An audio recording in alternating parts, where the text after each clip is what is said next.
Hi, I'm Mr. Pipsley and I'm glad to see you all here on this channel. If you're interested in hearing a story about zombies and how they took over the world, then you're in for a treat.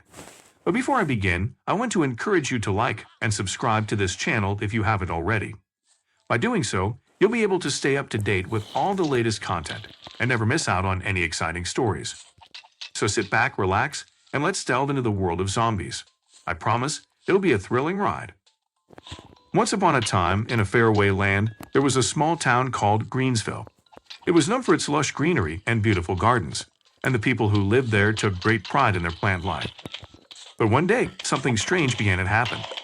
The plants in Greensville started to wither and die, and the soil turned a sickly shade of gray.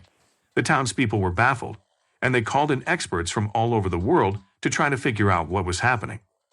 It wasn't long before they discovered the cause of the problem: zombies. Yes, you heard that right, zombies. The undead creatures had invaded Greensville, and they were feasting on the plants and turning the soil into a barren wasteland. The townspeople were terrified, but they refused to give up without a fight. They knew that their beloved plants were counting on them, so they got to work devising a plan to defeat the zombies. At the center of their plan was a group of special plants that had been genetically modified to have unique abilities. There was a giant sunflower that could shoot rays of light at the zombies, a pea shooter that could launch peas at them, and a cherry bomb that could explode on impact. But the plants couldn't do it alone. They needed someone to guide them, to give them direction, and to make sure they were working together as a team. That's where our hero comes in. Meet Tom. He was a farmer from Greensville, and he had always been a bit of a plant whisperer. He had a special connection with the plants, and he knew just how to coax them into growing big and strong. When the zombie invasion happened, Tom knew he had to do something to help. He gathered up all the special plants he could find and set to work training them to fight the zombies. At first, the plants were a bit hesitant. They had never been in a battle before, and they weren't sure if they were up to the task. But Tom was patient and kind, and he encouraged them every step of the way. As the weeks went by, the plants grew stronger and more confident. They started to work together, using their unique abilities to take down the zombies one by one. But the zombies weren't going down without a fight. They were relentless, and they kept coming back no matter how many times the plants defeated them. Finally, after months of fighting, the plants and the zombies came face to face for the final battle. It was a showdown like no other, with explosions and gunfire, and vines whipping through the air. In the end, it was the plants who emerged victorious. They had worked together as a team, and their bravery and determination had paid off. But as the dust settled and the sun began to set, something strange started to happen. The zombies weren't disappearing like they should have been. Instead, they were turning back into regular humans, confused and disoriented. Tom and the other townspeople rushed to help them, offering food and water and medical attention. As it turned out, the zombies had been under a spell all along, and they hadn't meant to cause any harm. The townspeople and the former zombies all laughed and hugged and cried together, grateful to be alive and grateful to have learned a valuable lesson about working together and being kind to one another. And as for the plants, well, they were happy to go back to their peaceful lives, content to bask in the warm sunshine and grow tall and strong. After all, that's what plants do best. Tom and the townspeople spent the next few weeks repairing the damage that had been done to their beloved town. They planted new seeds and nurtured them, watching as their gardens and fields sprouted back to life.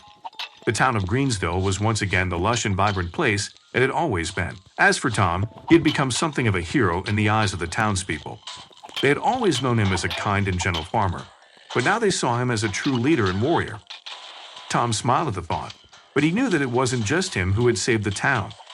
It was the plants and the townspeople who had worked together to defeat the zombies and restore their home. As the weeks turned into months, the town of Greensville flourished. The gardens and fields produced bountiful harvests, and the people were happy and content. Tom continued to work with the plants, nurturing them and coaxing them into growing bigger and stronger.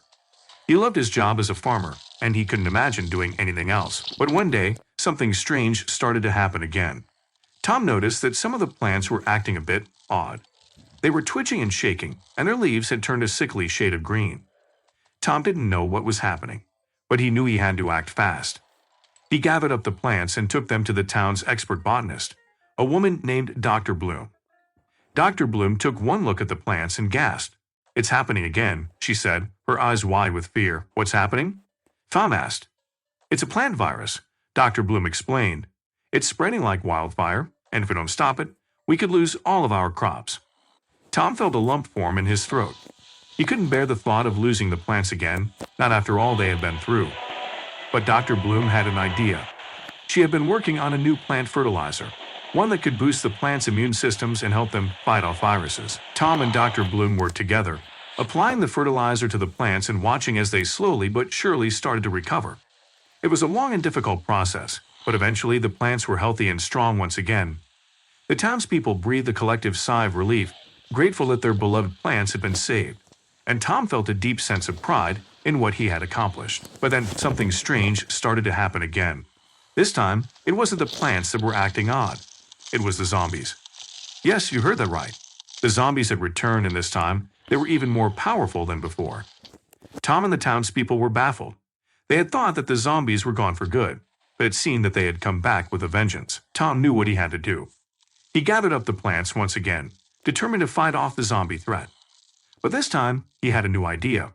Instead of trying to defeat the zombies with force, he decided to try something different.